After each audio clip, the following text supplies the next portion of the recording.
Hello everyone, welcome back to my channel and to the continuation of natural and elemental magic. So, we just did about the birds of the skies and how they can aid us.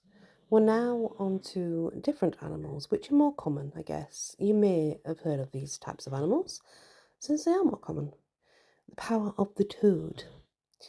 So, the toad, a buffo species, is an important animal in natural magic, for it bestows power.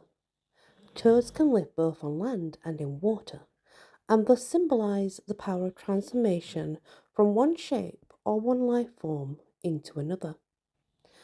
A certain bone from a toad, when prepared properly, is said to give the toad's woman or toad's man power over farm animals such as horses and pigs.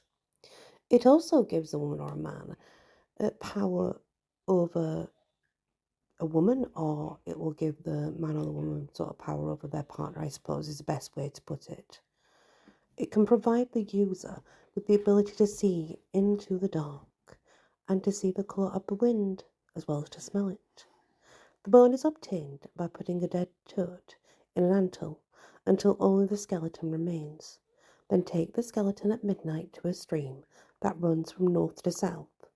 Throw the bones into the water and watch for a bone that floats against the current. This is the bone, the magic toad's bone.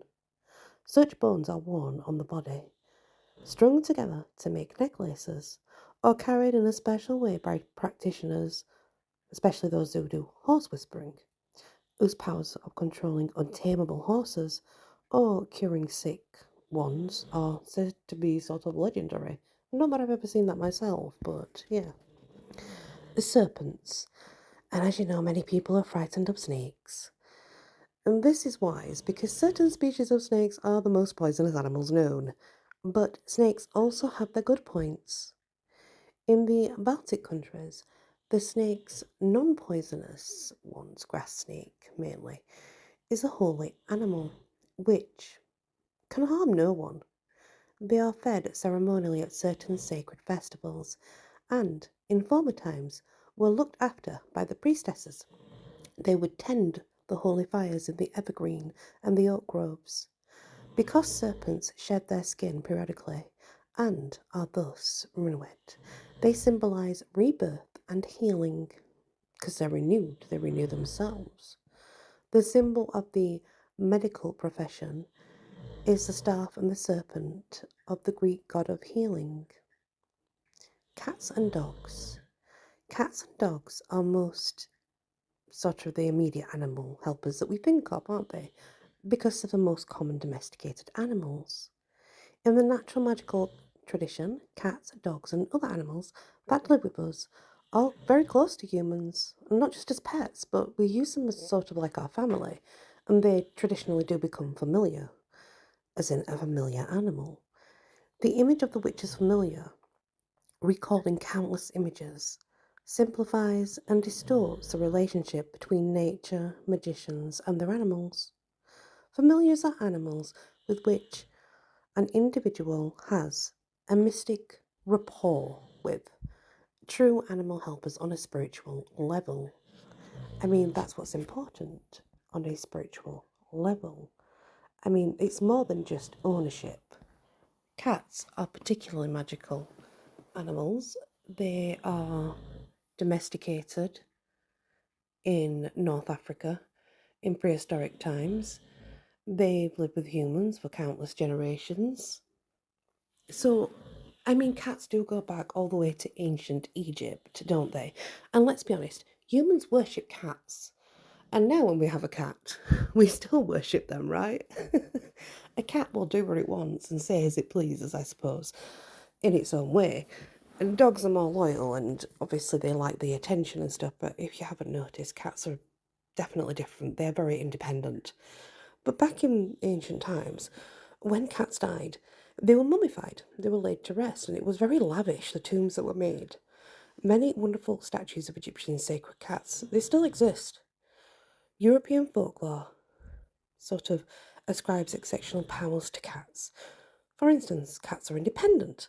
They can see in the dark, they possess a sixth sense, and appear to be almost immune to accidents, thus having their mythical 9 lives. In addition to these magical virtues, cats often have an uncanny rapport with their human companions. Which is true, like I said, cats are extremely independent. They definitely have 9 lives. And I do think they have a sixth sense, I really do.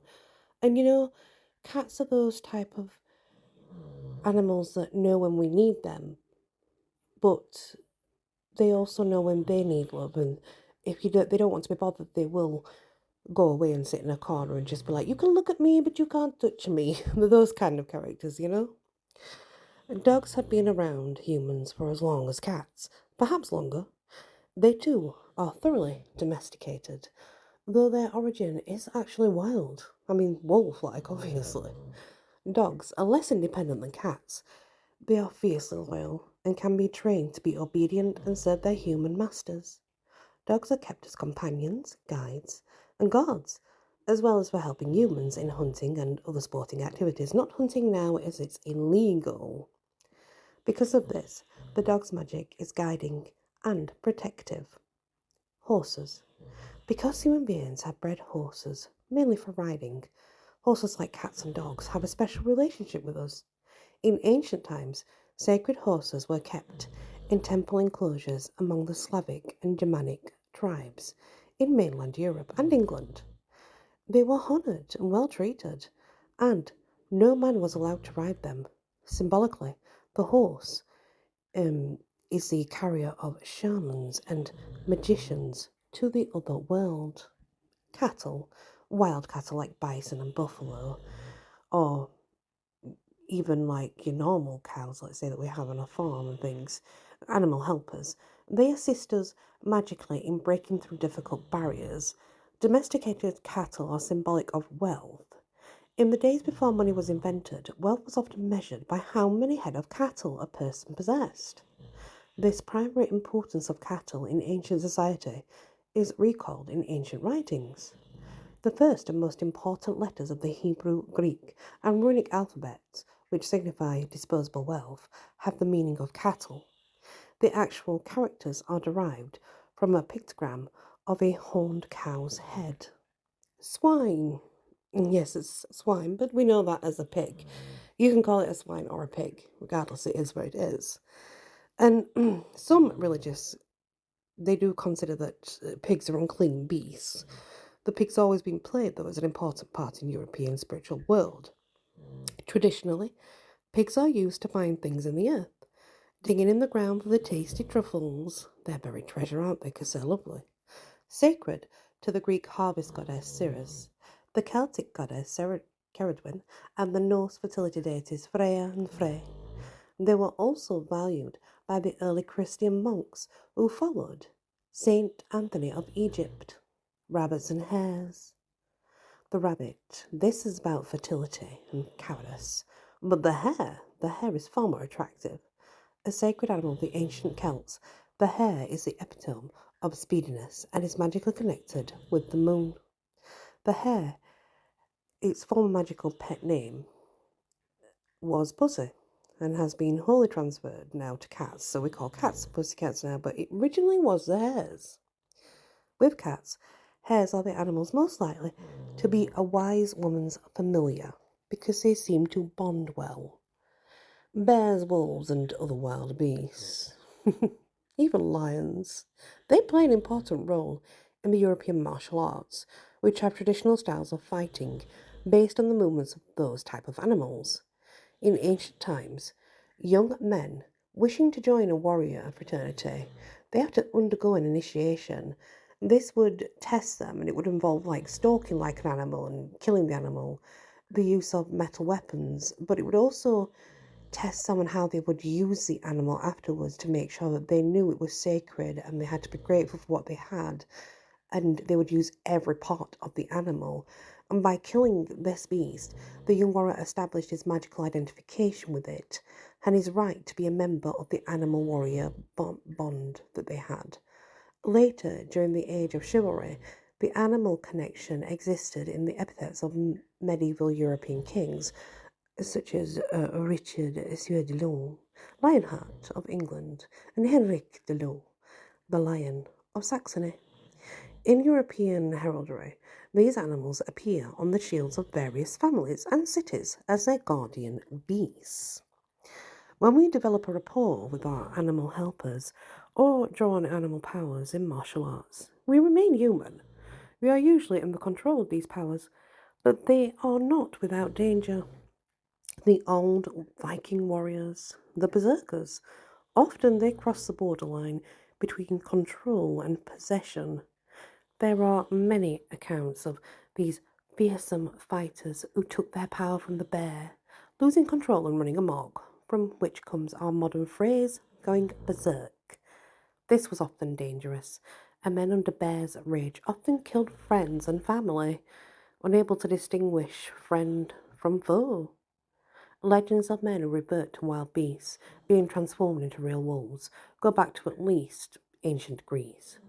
These human wolves, or werewolves if you want to call them that, are always described as more bloodthirsty and dangerous. More dangerous than real wolves, for they possess the main characters of the human, but yet still have part of the wolf. In Viking times, the warrior fraternity were called in its own name, it was the wolf, the watcher, the grey beast. It was its powerful animal. Like the berserkers, they went wild in combat and fell into an uncontrollable battle frenzy. Such wildness was only of use against individual warriors.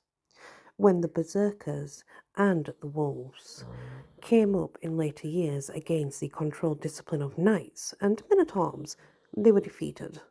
Controlled force always overcomes uncontrollable frenzy. As in the days of the Viking warriors, when one works with the power of the bear or the wolf today, the borderline between the human and the beast is easily crossed. We can become overwhelmed easily with the sheer energy of wildness and lose our humanity in the process. Because of this ever-present danger, natural magicians avoid contact with these powerful and unpredictable forces. Elk and deer. Elk and deer are antler-bearing animals. It is the antlers that give them their magical appeal. Many species shed their antlers annually and grow new, longer sets. For thousands of years, people have set antlers on their own heads. Cave paintings and rock carvings of people wearing antlers and headdresses made of antlers are known from the Ice Age times. Traditional dances in which men wearing antlers imitate the rutting combat of stags. These are performed even to this day. Antler-bearing animals are formidable opponents.